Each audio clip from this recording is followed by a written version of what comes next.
it's Kylie. Today I'm going to be doing my monthly wrap-up for the month of January. I read 7 books this month, a pretty strong start to my year compared to what I have been reading lately, and I enjoyed pretty much every single book that I read. So the first book that I read this month was Howl's Moving Castle by Diana Wynne Jones. In this book, our main character's name is Sophie. She is cursed by a witch, and the curse turns her into a very old woman. She goes to Howl's castle, which Howl is a wizard in the community, and she goes to try to break her curse, but she can't tell anybody about the curse, so it makes it a little bit tricky to break the curse. Throughout the story, she has a lot of development and learns a lot about herself. It is a middle grade book. I think it's a very well done book, but overall I usually just don't enjoy middle grade as much as I do books for my age group. The next book that I read I listened to on audio and also read on my Kindle, and that was A Lesson in Thorns by Sierra Simone. In A Lesson in Thorns, our main character is a librarian named Poe. She accepts a job at a place called Thorn Chapel, which is a place that her and her family used to have kind of a personal connection to when she was a child. She had lots of friends there, and then they moved away and kind of lost contact completely. But when she's asked back as a librarian for the estate, she kind of learns a little bit more secrets about the place and why maybe they lost connection. It's kind of not really a romance, but a very sexual book. It was okay. I gave it a 3 out of 5 stars, which for me is not great. I started out with a 4-star, and then the more I thought about it, I lowered it down to a 3-star. I really wanted to like it because I've heard interesting things about it, and that's exactly what it is. It is interesting. The next book that I read this month is The Chaos of Standing Still by Jessica Brody. This was on my top 20 books that I want to read in 2020, and I finally got to it around the time of year that I was hoping to, which is New Year's. This book sets place on New Year's Eve in an airport, the Denver airport actually.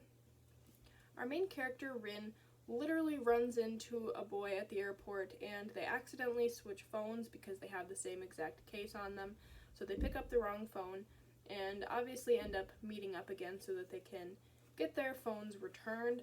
There are lots of delays at the airport because there's a snowstorm, and she really wants to get her phone back untouched because she has a message from her best friend who died a year ago on New Year's Day that she has not been able to open.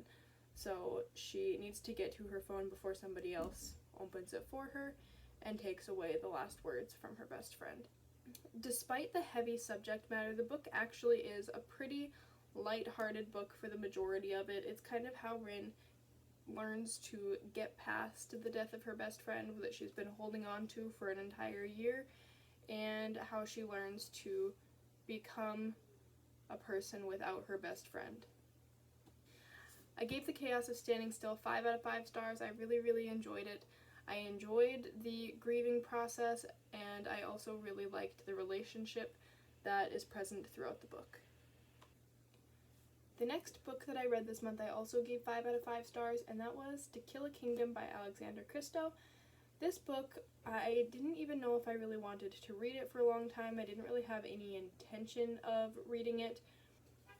I'd heard a lot of mixed reviews about this book, and it kind of turned me off to wanting to pick it up, but then I heard Read with Cindy talking about it on her YouTube channel, and she gave it a 5 stars, I believe, which, although she tends to hate a lot of the books that I really love, I also still really trust her opinion.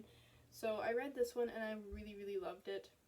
This book is about a siren named Princess Lyra, who is known for taking the hearts of princes. They call her the Princess Bane. One day she pisses off her mother by taking a heart when she was not supposed to take a heart for the year yet, and then she ends up killing one of their own kind, a sea creature, and her mother, the Sea Queen, turns her into the thing that they hate the most, which are humans. In order to turn back into a siren, she needs to take the prince's heart without having her siren abilities. And of course they end up falling in love, and I really enjoyed this book. I gave it a 5 out of 5 stars. The next book that I read this month was The Great Pretender by Susanna Callan. I don't know how I say her name.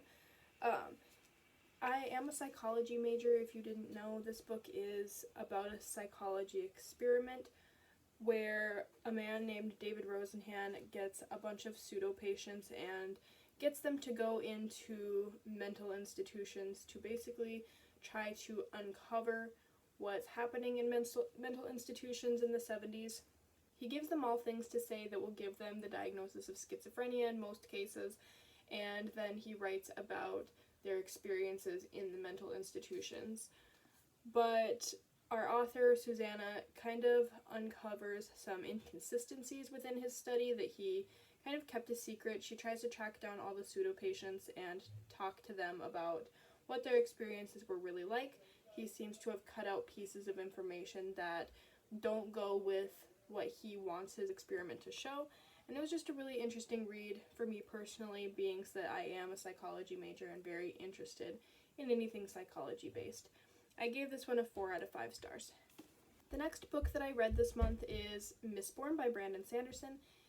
I said just in a couple videos ago that the first book I was going to read by Brandon Sanderson would be Skyward, but I ended up picking up Mistborn again. I had tried to read it a while back, and I was just in such a fantasy slump, I really couldn't get into it.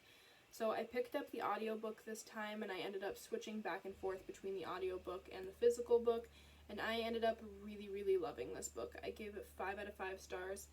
In this book, our main character's name is Vin, and she learns that she is Mistborn, meaning she can control lots of different sorts of metals to give her different sorts of powers.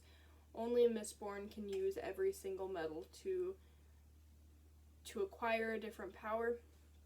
And she falls into a group of thieves trying to overcome the Lord Ruler, the ruler of the Empire, who basically enslaves people, and they are going to try to take him down so that they can bring basically justice to the people that he's had enslaved forever. I gave this book 5 out of 5 stars. Like I said, I really enjoyed it. I went and picked up the second book right away, and then I haven't actually started reading it yet because I have the Book for Books and Lala's new book club on its way, so I didn't want to get into anything that might take me a while because I want to get started with that right away. But I loved it very much. The ending pissed me off a little bit. If you've read it, I'm sure you know what I'm talking about. But other than that, I loved the book. And the final book that I read in the month of January is The Test by Sylvan Newell. This is a novella that I just got in my book outlet haul. I gave it a 4 out of 5 stars.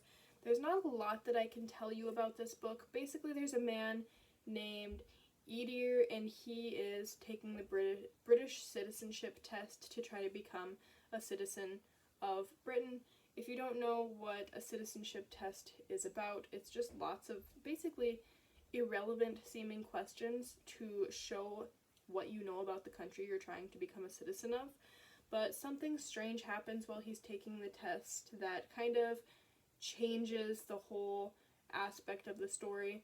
I don't want to give anything away as to what it is. It's only a 100-page book, so if I mention it, it's kind of gonna ruin the whole book for you. But I did really enjoy the book. It did revolve around something that I have specific anxiety over, so it did kind of trigger that a little bit for me and kind of lessen my enjoyment of the story because it made me very anxious. Other than that, I think it was a very well done novella, and I think that if you like very fucked up books, you'd probably really like this one. Those are the 7 books that I read in the month of January. I'm hoping that I can keep the momentum going through February. I am on track to finish a book today, today being the first day of February, and about halfway through another one, so I think I'm going to be doing pretty well. I'm trying to get the momentum as well as I can so that if I end up in a slump or get really busy with school, that I can still get through a good number of books this year. Thanks for watching. Let me know if you've read any of the books this month and what you thought of them. Bye.